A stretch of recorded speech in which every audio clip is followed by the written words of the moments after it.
kiállításának megnyitóján. Először is elnézést kérek, hogyha nem leszek nagyon pontos vietnámi kiejtésbe. Külön tisztelettel köszöntöm Chan Hu Tung nagykövet urat.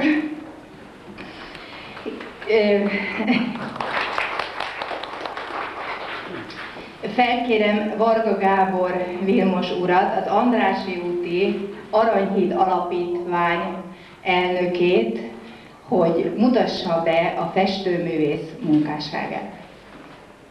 Köszönöm a szót. A meleg bevezető köszöntés után én is szeretettel köszöntök minden kedves vietnám és magyar barátunkat, a sajtóképviselőjét, és mindazokat, akik majd később fognak jönni. Nagykövet úr megtisztelt minket azzal, hogy megnézi a vietnámi barátunknak a kiállítását, és itt mondom azért el, hogy néz ki, vasárnap a Budapest Televízióban ennek a méltatására kerül majd sor, és egy ilyen kis beszélgetésre adnak lehetőséget, ahol hitről beszélünk, a kultúra hit funkciójáról beszélünk, és egymás mellett élésről, emberségről, művészetekről fogunk gondolatokat cserélni. Engedjék meg mindenek előtt egy pár mondatban beszéljek Lee barátomról, aki nem szeret beszélni, nem szeret teátrális jelenetekbe menni, hanem ő fest, mert ez az élete. Egyszer azt mondta nekem, hogy a művész az életet úgy éli, hogy életet él, tehát fest. Akkor él, ha fest. Ha már nem tud festeni, akkor ő nem él. Ő 58-ban született Hanoiba, Vietnámba, majd 58-tól felvételizett a képzőművészeti egyetemre, megelőzően természetesen különféle iskolákat végzett el.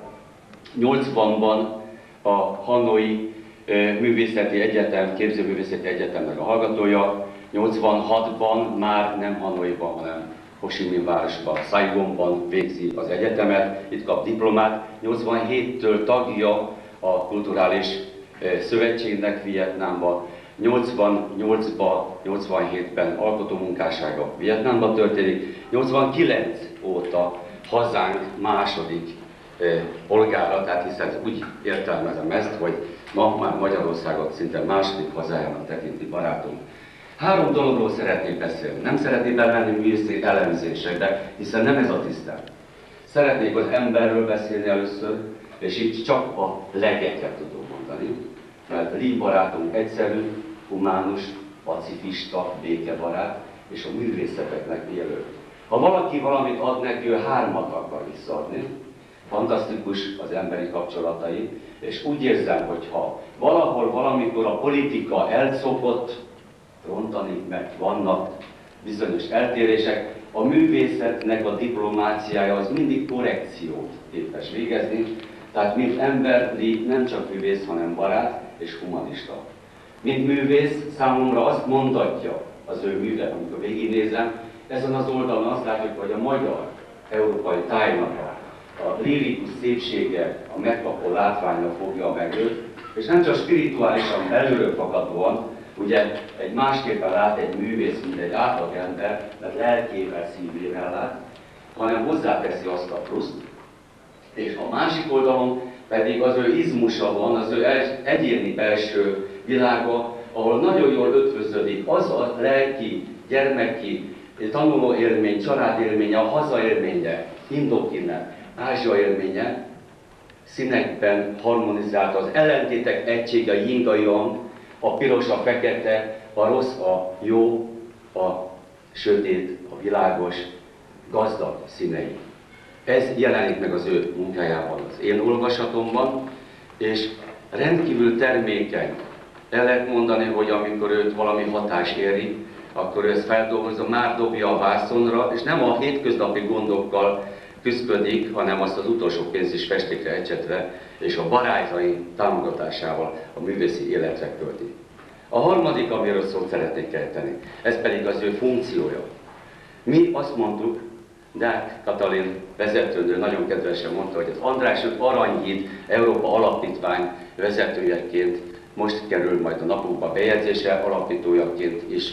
Itt lehetek talán szerénytelenek tűnik, hogyha azt mondom, hogy híd funkciót töltünk be. Hidat képezünk emberek között, híd kultúrák között, híd Európába és híd a nagyvilágba. Lee a nagyvilágot jelenti számunkra, Mert ha hibázunk gazdasági, politikai életünkben, a kultúrában mindig hidat kell, hogy építsük. Mi úgy gondoljuk, hogy Lee nagyon jó, stabil pillére ennek a barátság és kultúra hídjának. Kívánom, hogy sokáig azzá váljon, és nagyon kívánom, hogy az ő személye, nagykövet úr, barátai, munkatársai személye, és a művészeknek pártoló vietnámi emberek személye garanciát jelenten abba, hogy ez a híd erős lesz, és lebombázhatatlan hidat képez. Ehhez kívánok sok sikert, erőt, egészséget, és engedjék meg, hogy átadjam vissza a szót a Katalin. Köszönöm szépen, Barbara. Most felkérem Mecseki Hargitát, fáradjon a mikrofonhoz.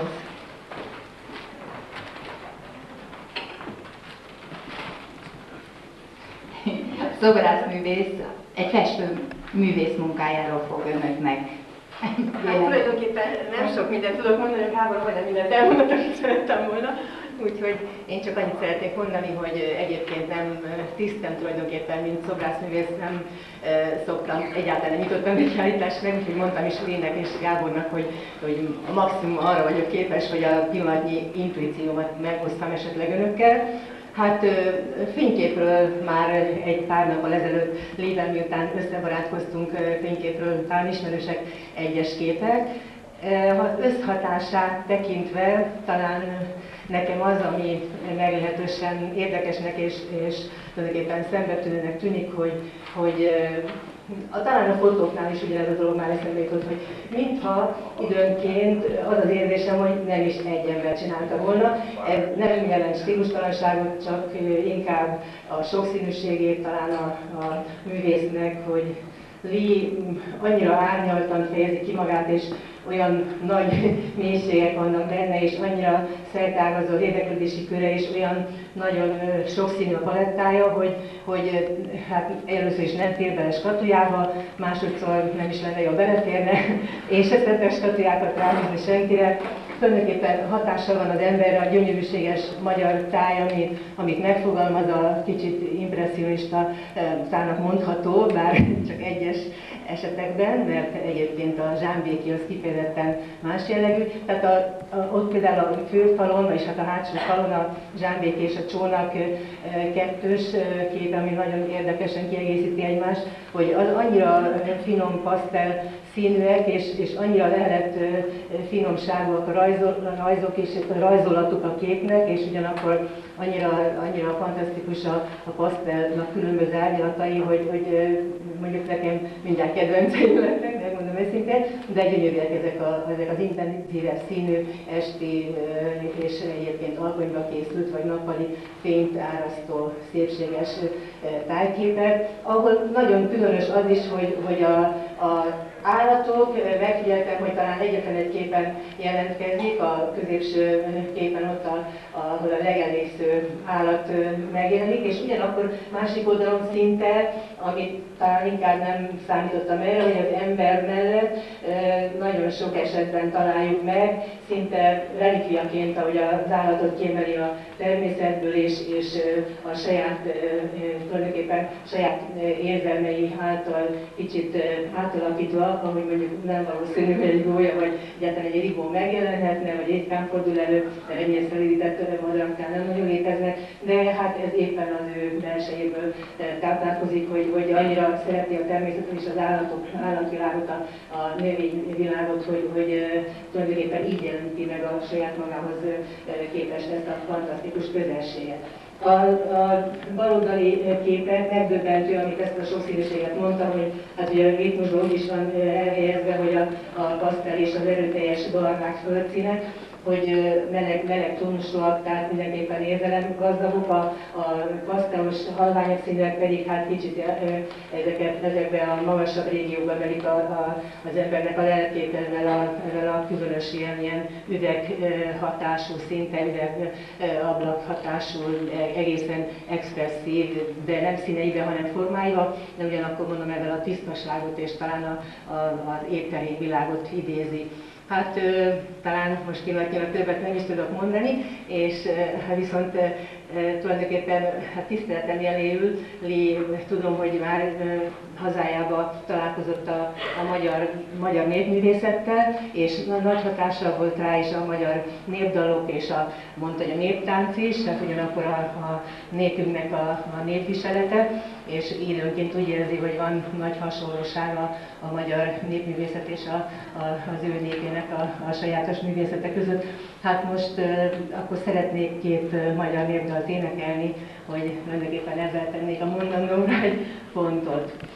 Az első, nagyon szeretném a Kodályt, tehát egy Kodály Székelyné ballada feldolgozás, ami úgy lenne teljes a zongora kísérettel, de hát én most megpróbálom a zongora nélkül elénekelni, és a másik pedig egy világének.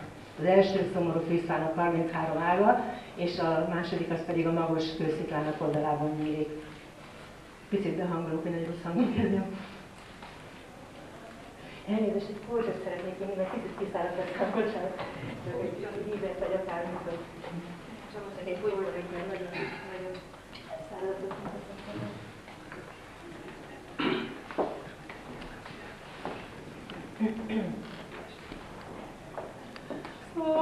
Szomorú Kőszfának 33 ága, arra leszállott 33 páva. Zöldbe kikékbe kifődik fehérbe, csak az én édesem tiszta feketébe.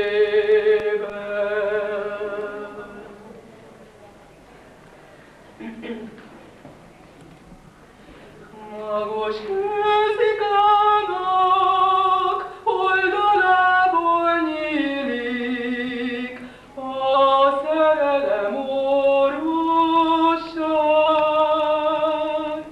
ki az én szívemet, gyenge termetemet mindenkor megújítja. Aki a szerelmet soha nem próbálta, csak álomnak állítja. Ó, gyönyörűséges, mindeneknél kedves, elragadhatatlan rózsa, kinek árnyékában, gyenge hajlékában én fejem nyugszik volna, de tőlem távozik, s hirtelen elmúlik életemnek is távja.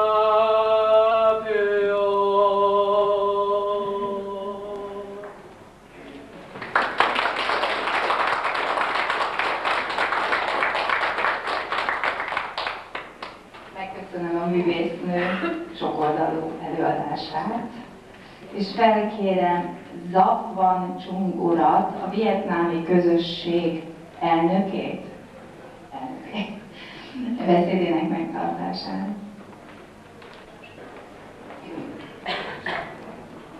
Tisztelt Hölgyeim és Uraim, mint a Gábor úr is mondta, az én filmbarátunk nem a szavak embere, úgyhogy rám hárul az a szinte nagyon nehéz és lehetetlen feladat, hogy helyette az ő nevében és a Magyarországon élő vietnámi kolónia nevében egy pár szóval ismertessem a vietnámi kultúra, a vietnámi művészet jellegzetességeit, történetét, amely az idő rövidsége miatt szinte lehetetlen, de megpróbálok. A legtöbb magyar ember számára a mai napig Vietnám halatán mindig az amerikai vagy a francia háború jut az eszébe, pedig az amerikai háború közel 3 évtizede véget ér. A két Vietnám is 27 éve egyesül, és az első háborús évek utáni első évtized kivéve 1986 óta a gazdasági reformoknak köszönhetően a 80 milliós lakosságú Vietnám is a fejlődés útjára lépett. Sok európai és nyugati ember szemében a vietnámi kultúra egyszerűen a kínai kultúra kicsinyített mása, holott ez közel sincs így. Manapság a történészek, földrajzkutatók, régészek, etnológusok szerte a világon elismerik és nagy érdeklődéssel tanulmányozzák az úgynevezett Vörös-folyó delta civilizáció, vagyis az ős rizstermelők civilizációjának a titkait. Mely kultúra, mely civilizációnak 6-7 ezer éves múltra tekinthető vissza. A Vörös-folyó deltáján települő törzsek, népek kultúrája ősidők óta őrzi jellegzetességeit, miközben földrajzi helyzete miatt évszázadokon keresztül hol önkéntesen, hol kénytelen kellett megismerni, befogadni, honosítani, a saját kultúráját gazdagítani, kínai, indiai, valamint más dél-kelet-ázsiai kultúrák bizonyos elemeit. Vietnám modern művészete lényegében a nyugati kultúrák, azon belül is a francia művészet megismerésével kezdődik. A vietnámi művészet nyomai már a korai rézkorban is felelhetők a nemzeti rézdobok vonalain, amely nem utal egyáltalán a kínai művészet utánzására. Sok-sok évvel a kínai, indiai és a nyugati kultúrák beszivárgása után a vietnámi kultúra nem veszítette el, hanem megőrizte sajátos színeit, karakterét. Máig fennmaradtak olyan eredeti fafaragások, kővészetek, ahol részleteiben kidolgozott vagy egyszerű motívumok jellemzők. Nagyon sok saját jelleg, saját vonás vehető észre a falusi házak fafaragásaiban, a fafaragó, a természetben található fák, a gyümölcsök, a csikaház váltakozó színeit alkalmazta Észak-Vietnám területén. Elhegyvidéki és közép-vietnámi alkotások egykorúak az indonéziai fafaragásokkal. Az észak-vietnámiak öltözete zömmel a föld színéhez hasonló, tehát bordószerű, a fekete színű ruhát inkább a dél-vietnámiak viselik. A hegyvidékeken, északon és délen egyáltalán többszínű és motivumokkal gazdagabb öltözéket viselik sajátos módon. A vietnámi kultúra hagyománya a költészethez, a kézi tánchoz, az öltözékhez kötött. Így érthető, hogy a vietnámiak könnyen meghatottnak a magyar népi öltözet, a magyar tánc látán. A magyar tulipán motivumának ihlete, mintha a lótuszvirág látványát levegtetnék. A festőművész szívesen őrizné meg a hagyományos papírjáték, az agyak, a liszt formáit, a festményein fel szeretné tüntetni a kukorica csuhét, a pehely, a Dunából, a fából és agyakból készített magyar játékok vonalai. Vietnámot körülvevő határvonal mintegy 3/4 részét övezi a tenger, óceán, így Vietnám kultúrája is igen sokszínű. Magyarország a kontinentális Európa közepén helyezkedik el, ezért is mondható, hogy eredeti, gazdag kultúrája még sok színnel, értékkel gazdagodott. Ezért mondható most itt el, hogy a két nép, a két kultúra igen közel áll egymáshoz. Ez a festőművész, Léthlung barátunk szinte minden alkotásában érzékelteti. Sajnos a helység szűke miatt létőnbarátunk képteiből csak egy nagyon kicsi részét, képeinek nagyon kicsi részét tudjuk kiállítani. Alkotó műhelyben körülbelül 130 kép még tekinthető, úgyhogy engedjék meg, hogy a vietnámiak nevében is bemutassam a képzőművész urat, festőművész urat, és megnyitom a kiállítás önök előtt. Legyen Gábor barátunk szavai az, hogy a kultúra töltse be a hit szerepét. És itt szeretném megköszönni Gábor barátunk fáradhatatlan segítségeit, az Aranyhit Alapítvány segítségét, a sajtó képviselőit, hogy segítségükkel ezt a szép kiállítást meg tudjuk rendezni. Töltsék el kellemesen az idejüket. Köszönjük szépen!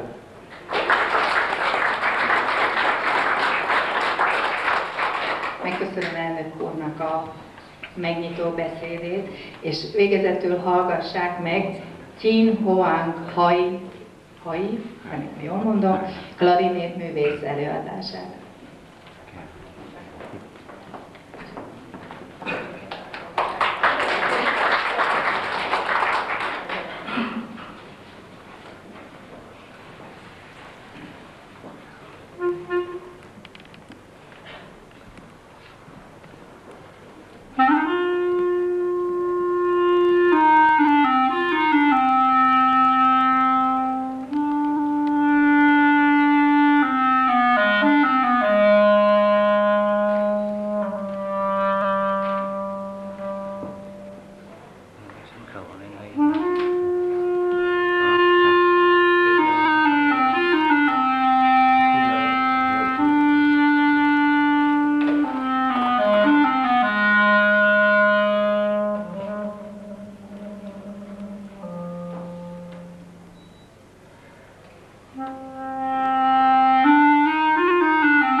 kiegészítésül tényleg nem húzva az időt, a ifjú művész barátunk, a Magyar Liszt Ferenc Művészeti Akadémiának és a Kodály Kulturálnő. Tehát itt tanult és itt fejezte a tanulmányait, és nagyon-nagyon nagy tehetségű. Köszönjük szépen még egyszer. Hölgyeim és uraim, a kis vietnámi kiállítást, mert tényleg csak egy kamara kiállításra futotta ez a kis teremméret miatt. Én nagyon bízom benne, hogy a vietnámiak lehetőséget fognak majd kapni, nagyobb térben bemutatkozni, akár a festészetbe, akár szobrászatba, akár pedig a zeneművészet, vagy bármely művészeti ágba. Fogadják szeretettel a kiállítást, és legyenek az Aranyhíd vendégei. Köszönöm, hogy itt megjelentek.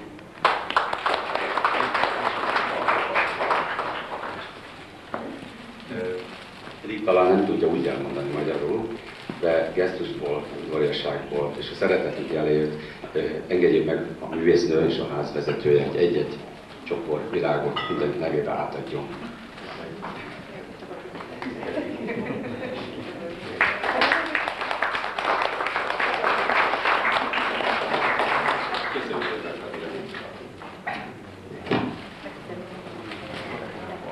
Mindenki érezze jól magát, és közben úgy gondolom, hogy a sajtó jeles képviselője tehetnek föl kérdéseket.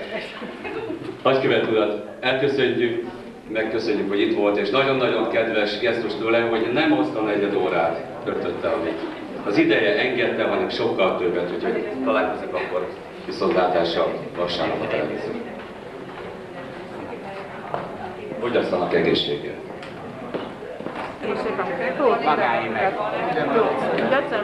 November 29-én. Nekem benne van egy kis könyvben, barátok, ilyen vallásokat, így osztályokat.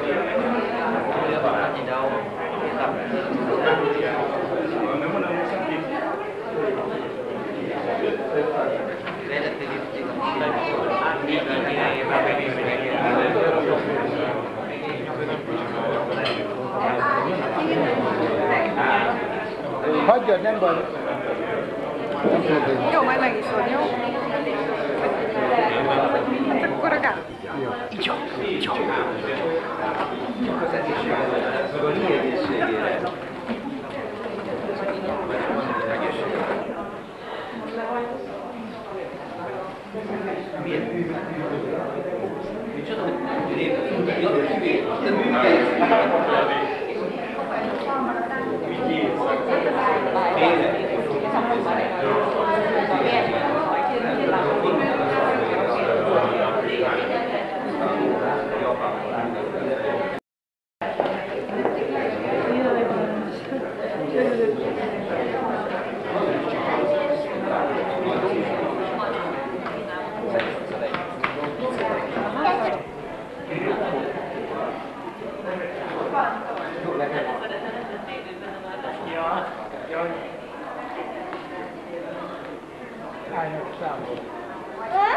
Álljak távolba, és akkor bemeleszem.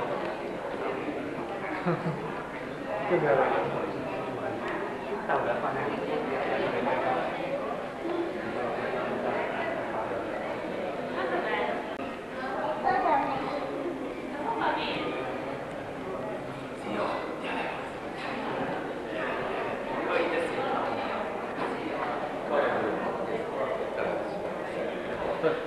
Lajos, integració. Rövidebb. Mit üzensz a televíziót? Ez egyértelmű.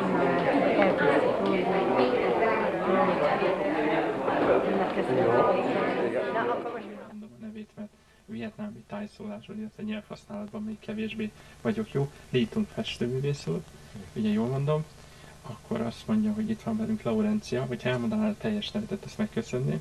Lee Long Lee Laurencia. Helyes, és a papa pedig Lee Long, és végezetül pedig Varga Gábor Miklós, Vilmos, aki viszont egy kiváló alapítvány, illetve egyesületnek a vezetője. Mi is ez az egyesület? András út Aranyhíd Európa Alapítvány nevet viseli, majd most közeljövőben kerül bejegyzésre, de már dolgozunk tulajdonképpen, mint asztaltársaság, és kultúrában vagyunk érdekeltek, ezt a vonalat képviseljük.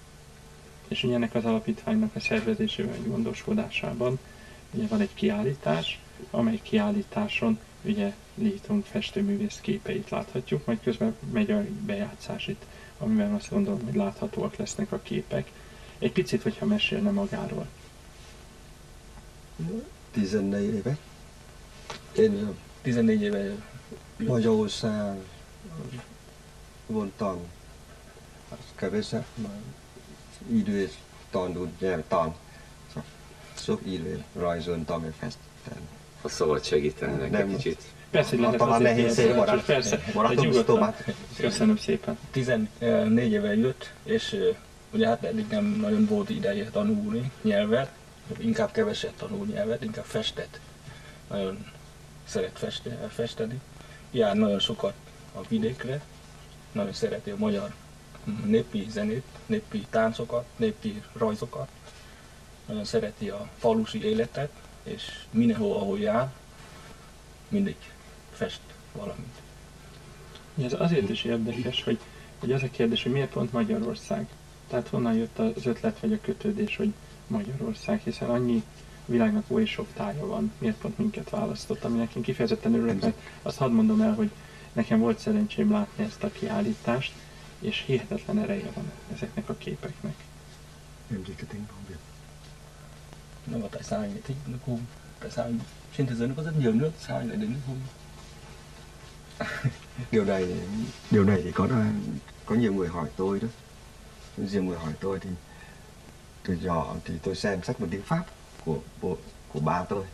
Rồi anh tôi học ở Đức thì những thông tin về ở nước ngoài thì từ nhỏ tôi đã xem bằng hình ảnh của tranh sách.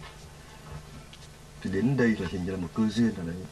Là một cơ duyên mà thực ra thì tôi có đọc những ngôi sao đây cứ đi chế lóc hút. Gyerekkorában már olvas sokat, tehát mondjuk az Európáról, az a francia kultúráról, Magyarországról pont az egri csillagot olvasta gyerekkorában. Otthon volt moziban is, tehát megvan Vietnámban, még le van fordítva.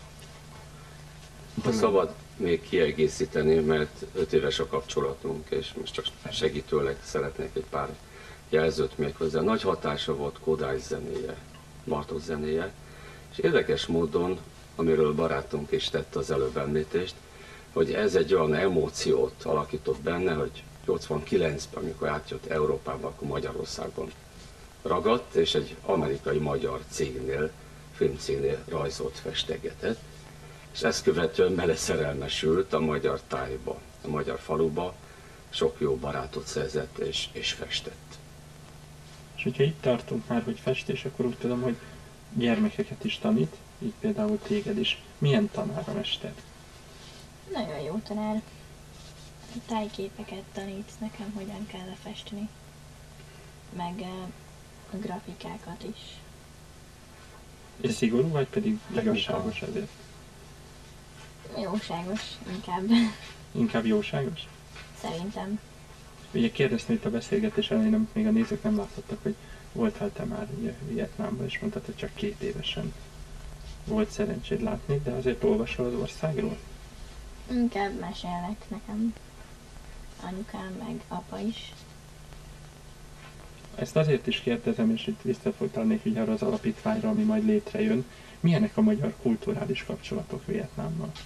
Hát tulajdonképpen én friss élményekkel tudok ide jönni és beszámolni. Nagyon nyitott a nagykövet úr, ma délelőtt volt egy beszélgetésünk, és a vietnámi barátaim, akiket most még 5-6 éve ismerek, rendkívül érdeklődők, rendkívül nyitottak, és nagyon segítőkészek mindenben. Keresik a partnerkapcsolatot lehetőségét, és erre is épül tulajdonképpen valamelyest, ő is inspirált, a Lee barátunk arra, hogy egy olyan aranyhidat hozzunk létre, ami spirituálisan, képletesen is értéket képez, és realizmusában pedig lehetőséget biztosít majd arra, hogy egyfajta átjárhatóság születhessen itt az Andrássy úton, ami egyébként a világörökség része egy éve, és nekünk Lee és a barátaink kislánya a keleti kaput, a keletet jelenti, az ázsiai területet, hát hiszen a híd az összeköt. Lee barátom mélységesen humanista és háború ellenes, nem politizál, ő mindig azt mondja, és azért mondom a sajáttemet, könnyebben kommunikálok, hogy ő érték mellett áll ki. És ez az értékrend, ez emberi, humanista és internacionális. Ez egy híd, amely ugye létre kíván jönni a 2 ország között, ami azt gondolom, hogy alapjaiban megvan, maximum a felépítmény bomlott le mondjuk 10-11 év alatt, de nagyon sok vietnámi fiatalember van, aki most már idősebb, aki itt tanult, illetve több olyan barátom is volt, akinek volt szerencséje kint lenni Vietnámban és kint segíteni. Szóval, hogyha ez a híd elkészül egyszer, újra felépül, Ez jelent valami fajta gazdasági kapcsolatot is, vagy pusztán csak kulturális hidat építenek? Nagyon jó volt ez a kérdés. Mérnök barátunkkal pont ezen polemizáltunk kint itt az előtérben, hogy az, amit időközönként a politika nem úgy talál el, szövetségi rendszerekből adódóan, vagy az aktuális helyzetnek megfelelően, azt a civil szféra, a kultúra kompenzálhatja sokszor és jó irányba, és valljuk és hiszünk abban, hogy egy jó kulturális kapcsolat az mindenképpen iniciáló erő ahhoz, hogy a gazdasági kapcsolatokban is egy pozitívabb, egy előre haladó változást következhessék be. Én azt hiszem, hogy garancia ezek a kis emberi baráti kapcsolatok, és a mérnök úr barátunk, a művészi úr barátunk maximálisan partner ebben. Mi hiszünk ebben. Hol látható ez a kiállítás és meddig? A Dunapalotában még egy jó hétig kint lesz, és nem tudom, mondhatom elé, hogy nem sokára a Suzuki házban szintén lesz egy kiállítása a művésznek.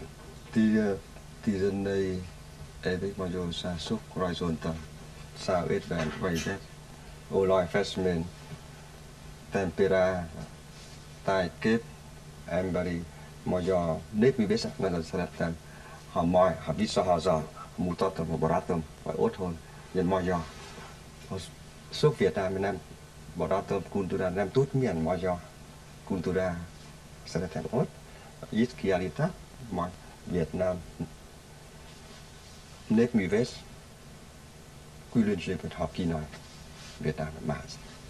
Művész másik kultúrá, latin kultúrá.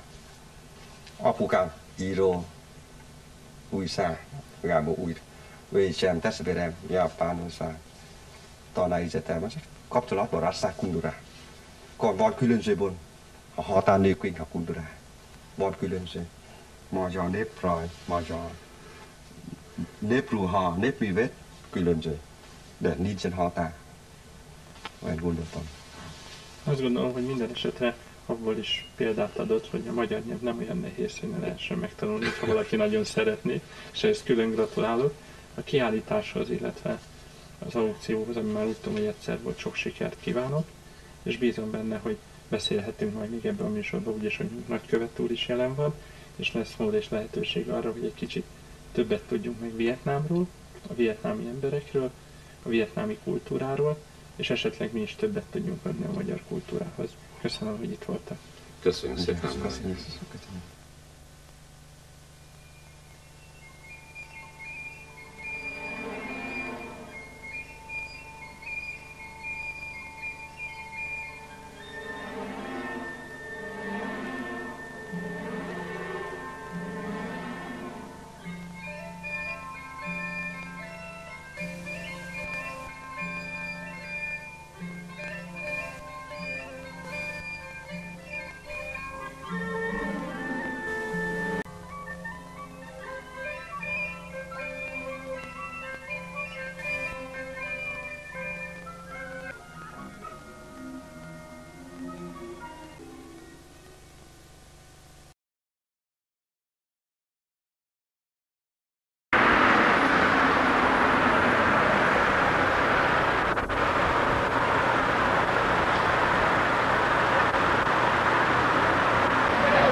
Kívánok! Szeretettel köszöntöm Önöket, egy kicsit túlnyúlt a várakozási idő, mert nagyon nagy dugó van a városban, és ezért a tanácsos úr egy pár perccel később jött, úgyhogy mindenkitől elnézést kérünk.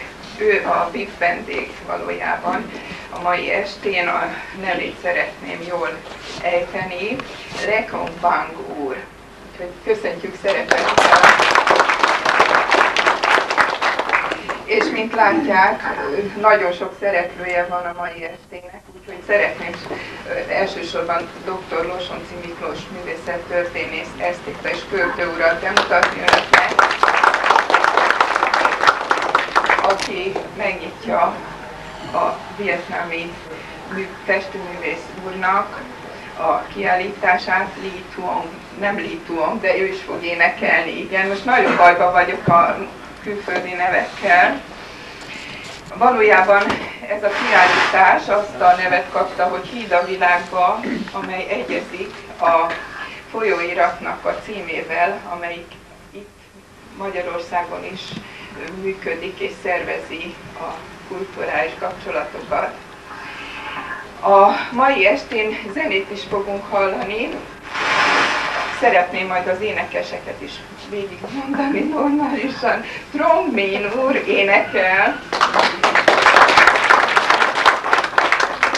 Tuon Kai úr gitáron. És valójában megkülönböztetett tisztelettel köszöntjük Varga Gábor urat, aki ezt a kiállítást létrehozta és a sajtókapcsolatokat szervezte. És ugyanakkor szeretném köszönteni a Suzuki Jász helyettes vezetőt, Beckner László urat is. Ő képviseli most a Suzuki Ház igazgatóságát, mert a Cseres Gábor úrnak programja volt. Ami még kimaradt, esetleg azt nézegetem, hogy itt bemutatom a festőművész urat, úgy elbújt.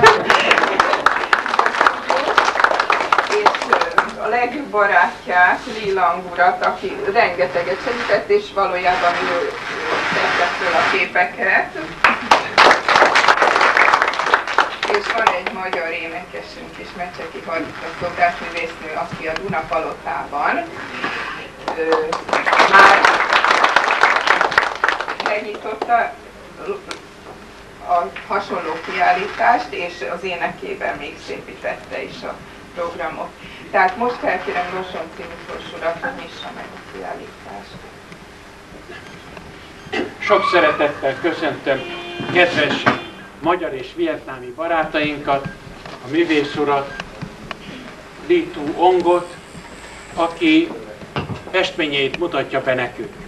Mielőtt idejöttem, azon gondolkodtam, vajon ezeknek a képeknek magyar jellege lesz-e a második hazájából adódóan, vagy pedig vietnámi karakter.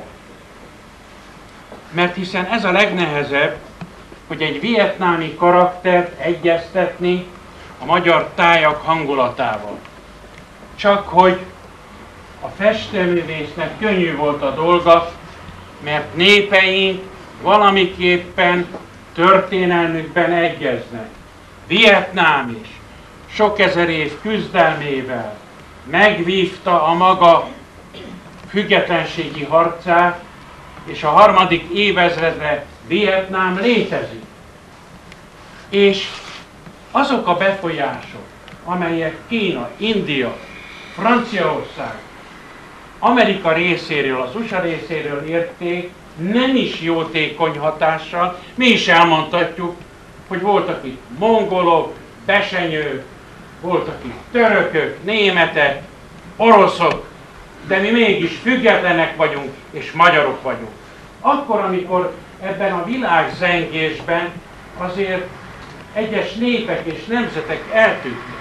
Vietnám föltámad, Magyarország föltámad, és ez a kettős egyezés, hogy erős nép a magyar, erős nép a vietnámi, ez már megadja azt a rokonságot, hogy lényegében, aki ideérkezik művész, az ötvözni tudja a két nép lelkületének az alapján, történelmének a segítségével a maga művészi eszményeit. Aztán van egy másik dolog, hogy a magyar kultúra ugyanúgy világvagyon, mint a vietnámi kultúra. Mégis ő, Ly Tu Yang, aki ideérkezett, Ly Tu Ong, aki ideérkezett hozzánk, hát szereti a magyar kultúrát. Megemlíti Kodály Zoltán, a magyar táncot, megemlíti az egri csillagokat. Lényegében ezek a művek hozták ide, mágnesezték ide, ebbe az országba, meg az új művészek közül Molnár Sándor, akinek a kiállítását éppen ma láttam, a kristályokról szóló kiállítását az ENSZ Múzeumban. Most a következő kérdésem volt, amikor idefele jövet érkeztem, hogy mit is fogok látni, mit is fogok mondani. Az igazság az, hogy arra voltam kíváncsi, és attól féltettem az alkotót, hogy vajon a vietnámi és a magyar motívumok ötvözésével diadalmaskodni tud-e. Mert ebből sok esetben, amikor két nép kultúráját egy művész egyeztetni kívánja, ebből nem mindig sikerednek a dolgok, annál inkább sem, mert hiszen az egész kelet-ázsiai kultúrában van egy olyan probléma, a japán, az indokínai és a kínai kultúrában is, hogy most mit tegyenek. A népi hagyományok után induljanak el, vagy pedig az európai kultúrát is vegyék figyelembe. Ettől féltettem én látatlanba az alkotót, hogy vajon hogy fog diadalmaskodni e sok ajánlat közül. Hogy a francia impresszionizmust, a francia kultúrát hogyan fogja egyeztetni a magyar népművészetet a vietnámi ősforrással. Na most, hol nyerte meg a csatát? Megmondom tisztán, hogy ő hű maradt önmagához. Ezért jó, amit csinál. Tehát ő nem latolgat, hogy ez most magyar, ez most vietnámi, hanem önmagához hűséges, és mivel önmagához hűséges, ezért jó az, amit itt felvonultak. Azt is megmondom, hogy a meglepetés ott fokozódott bennem, hogy a fekete-fehér reprók alapján elgondoltam magamnak egy művészi életművet, de hogy itt a színeket látom, ez megjobbította az ő egész ciklusát, méghozzá azért, mert ezek a színek nagyon szelídek, nagyon békességesek. És ezek a szelíd, békességes színek, ez a művésznek az önarcképe, a szellemi, lelki önarcképe, vagyis azért jók ezek a képek, mert nagyon őszinték, nagyon hamvasak, és nem latolgat, hogy ez most magyar motívum, vagy vietnámi karakter, hanem magához hűséges.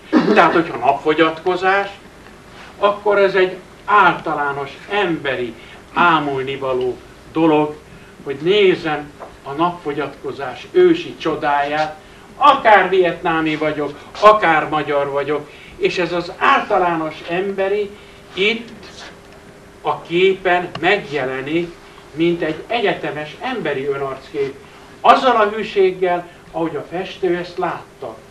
Vagy amikor a folyóparton áll a nő a maga szépséges mezítelenségében, akkor az általános emberi csoda, általános emberi szépség, és ehhez hűséges.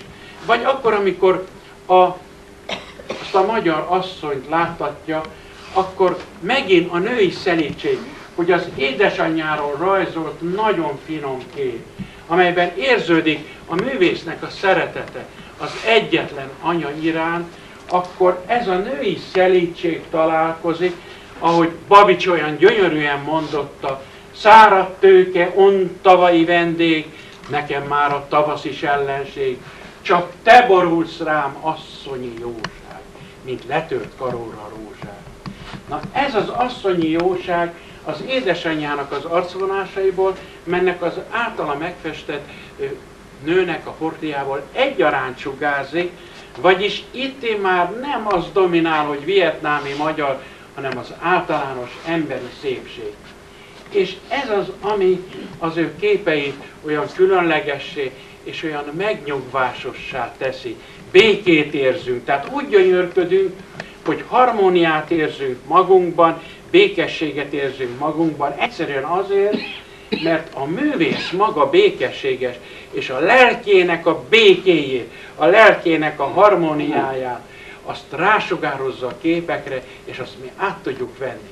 Ez az a művészetének a lényege, és halatlan finomsága, és az is, hogy például a Virág és a Madár című képe, mert ugye vannak olyan alkotásai, amelyek realisztikusak. Mondjuk így az európai festészetnek a realisztikus irányzata nyomán érzékeli Veszprémet, érzékeli a magyar falut, Pomászt, de akkor, amikor absztrahál a virágnak és a madárnak az ősformájában, és az ős alakzatára hangolva, ott is teljesen úton van, teljesen magára talál. Tehát nem okoz neki nehézséget. Vagyis ez egy másik dolog, amit igazán nem túlzás, hanem pontosan akarok megjelölni, hogy nem érzem benne az erőlködést, hanem minden olyan természetesen pereg, olyan természetesen sugárzik, és ez csak olyan művésznél lehetséges, akinek a lelki harmónia rendszere, a szellemi felkészültsége alkalmassá teszi arra, hogy ezt a belső békét sugározza. Na ez az, amit én tisztelek benne, és azt, hogy egy vietnámi ember így szereti Magyarországot. Végre minket is szeretnek!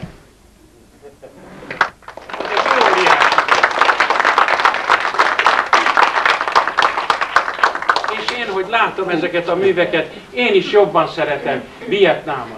A művészetünk találkozik természetesen, hogy híd.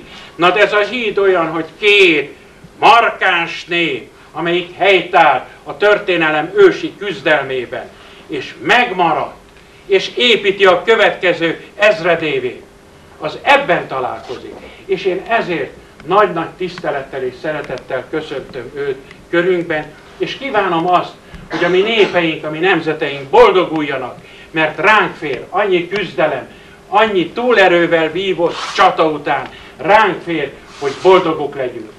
Vietnám ott, a maga területén, Magyarország pedig itt, mert a nép ősi ereje, a nép ősi tisztasága csodát terem. Gratulálok a zeneszerző portréjához, remek a rajz.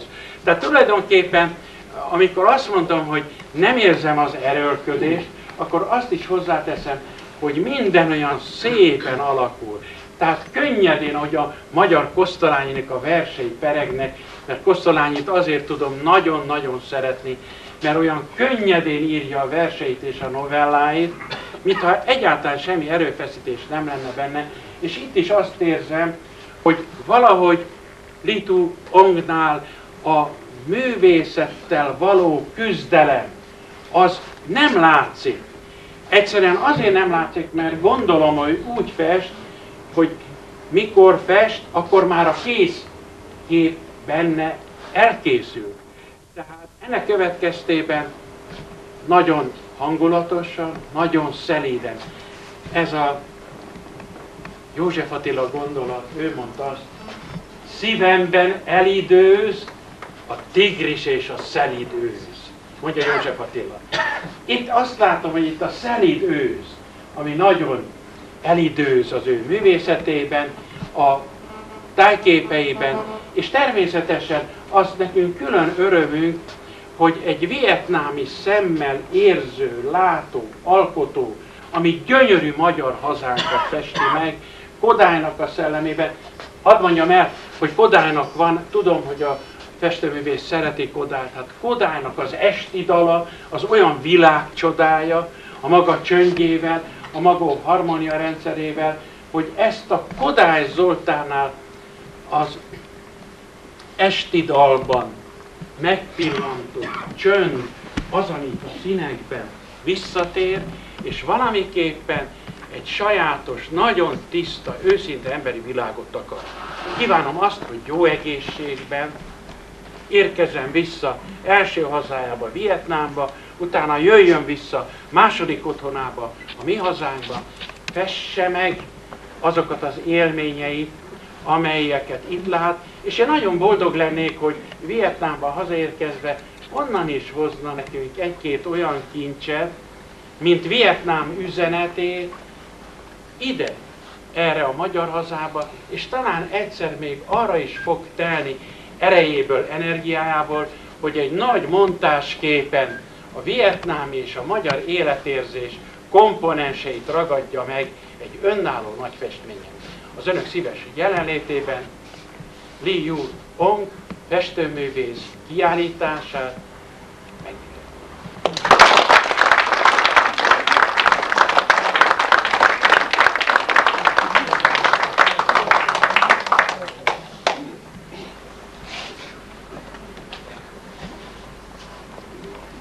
Nagy szeretettel megköszönjük ezt a csodálatos nyitróbeszédet. Az az egy bánatom, hogy nem vettük föl, és nincs is írásban, ugye, mert hát ez ott volt, igen, az lett volna igazi, hogyha mindenki hazavihette volna a példányt. Úgyhogy még egyszer nagyon boldog vagyok, mert ilyen szépen azt hiszem senki nem tudna ezt elmondani, ez ahogy Grosnyci Miklós úr ezt tette. Úgyhogy még egyszer nagyon köszönöm, azt hiszem mindenki nevében. Azt kérném önöktől, átadjuk a szót a zenének, hogy megkérem a tanácsos urat foglaljon helyet, és akkor kérem szépen a zenészetet, hogy vidítsanak minket fel. Szükséges önnek, ültessük le, igen, mert azért általában, és kell egy szék a gitározáshoz, nem kell. Lang, mit fognak el?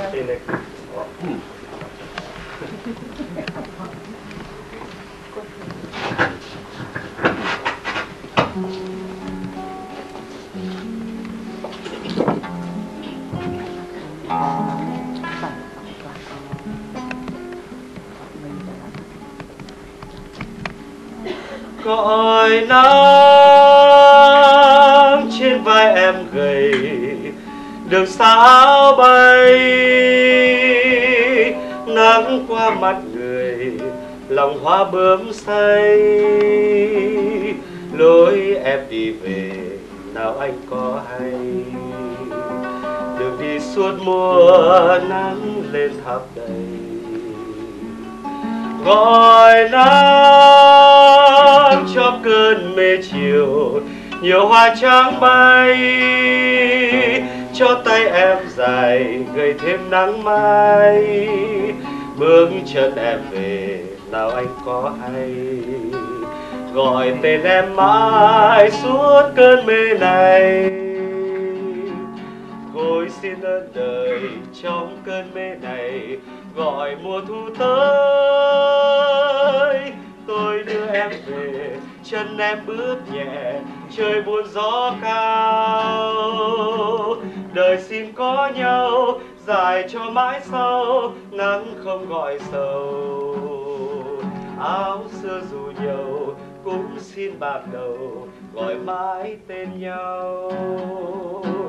Gọi nắng cho tóc em cài, loài hoa nắng rơi, cho tay em dài gầy thêm nắng mai.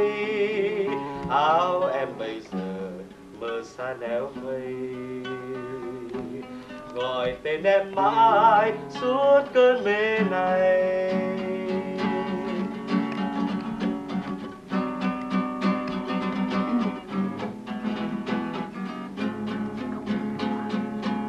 Ôi xin ơn đời trong cơn mê này, gọi mùa thu tới. Tôi đưa em về, chân em bước nhẹ, trời buồn gió cao. Đời xin có nhau, dài cho mãi sau, nắng không gọi sầu. Áo xưa dù nhiều, cũng xin bạc đầu, gọi mãi tên nhau. Gọi nắng cho tóc em dài, loài hoa nắng rơi. Nắng đưa em về, miền cao gió bay. Áo em bây giờ mờ xa néo mây, gọi tên em mãi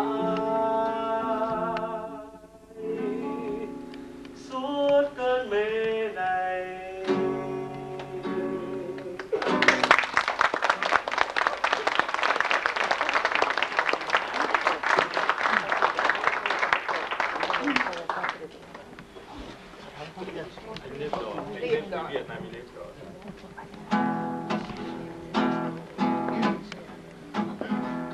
Tình bằng có cái trống cơm khen lại kéo vô anh với bóng nền bông, ôm với bông nền bông. Hôm nay ta tình con xin, hôm nay ta tình con xin, ôm với đôi sống, ôm với gì em nhớ thương ai. Con bóng ôm với gì xin, con bóng ôm với gì xin. Hôm nay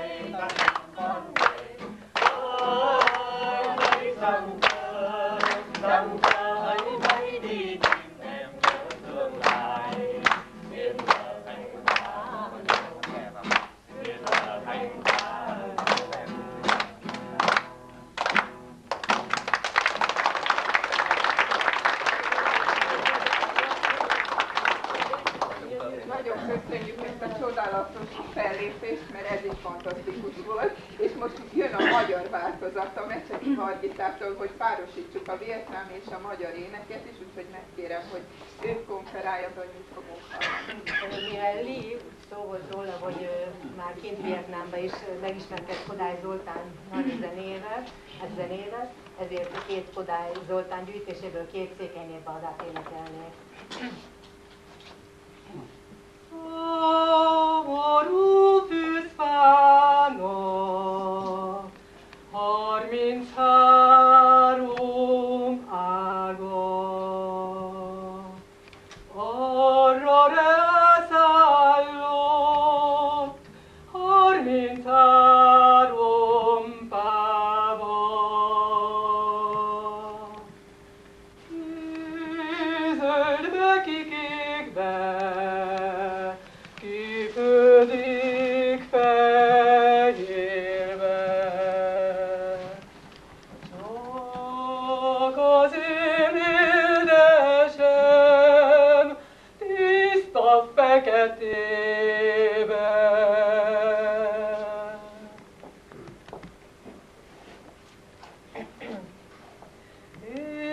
Istenem, Istenem, árazd meg a vizet, hadd vigyen el engem apám kapujáról, apám kapujáról anyám asztalára. Hadd tudják meg immár, kinek adtak férjhez. Szívra katonának, nagyhegyi tolvajnak, ki most oda van keresztút állani, keresztút állani, embert legyilkolni. Egy pénzért, kettőért nem szán vért ontani.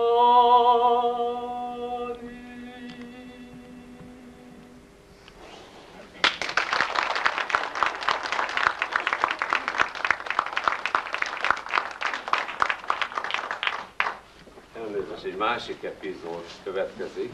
Én azt hiszem, hogy mindannyiunk nevébe mondhatom, a ház vezetősége, vendégek, vietnám és magyar barátnék nevébe, hogy az a gesztus, ami következik, Lee barátom mondaná el, de valami olyat mondaná ő, hogy szíve szerint, szíve melegét és a virág, összes mezei virág csokrát adná itt a hölgyeknek és minden kedves vendégnek, de a helyszűke és a tél miatt most csak képletesen a ház asszonyának, menedzsernek, Margita művésznőnek és Hargita művésznőnek adjuk át.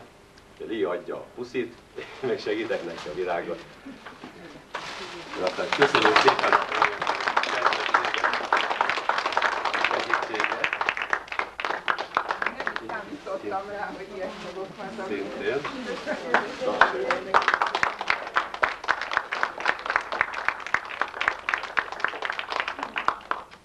Így tartom, hogy mindenki gyönyörködjön, ez tényleg fantasztikus.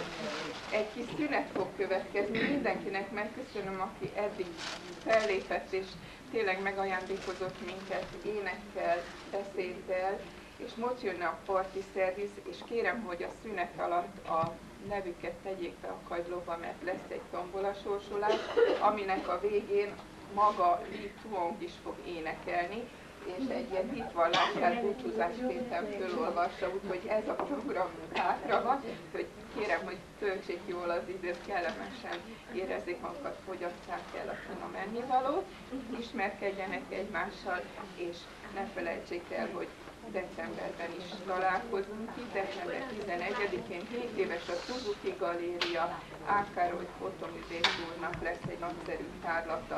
Szeretettel várom addig is, hogy kedves vendégeket minél többen. Még a vietnámiakra várunk, állítólag késnek, még mindig úton vannak. Köszönöm szépen!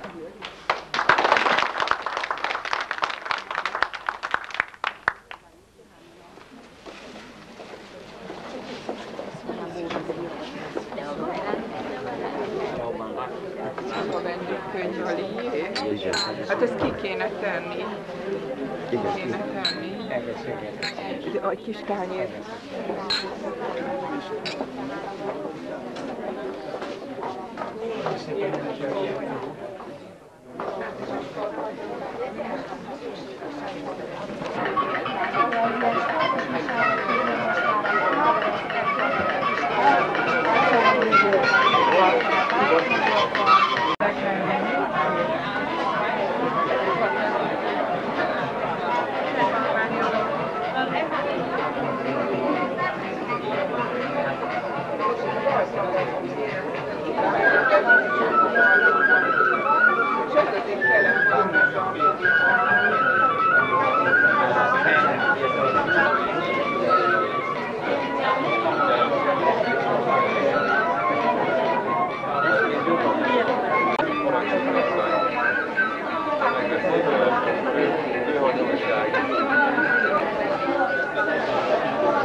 chân núi chỉ ta xa vời, mùa tuyết vẫn rơi đầy trời.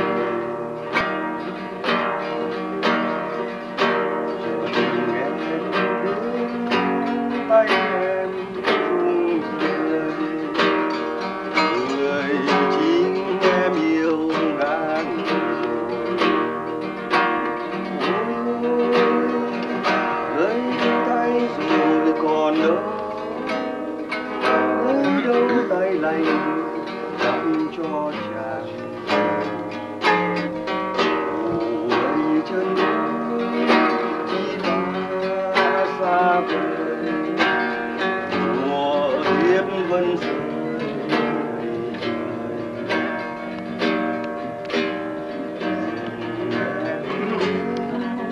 Đánh em rung rời, người chính em yêu ngàn rồi.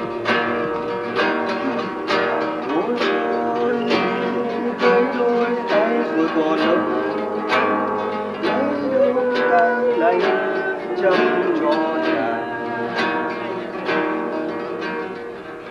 Tavaszi szél. A tavaszi szél, akkor és ezzel visszatszép emlékezni. Na, szóval.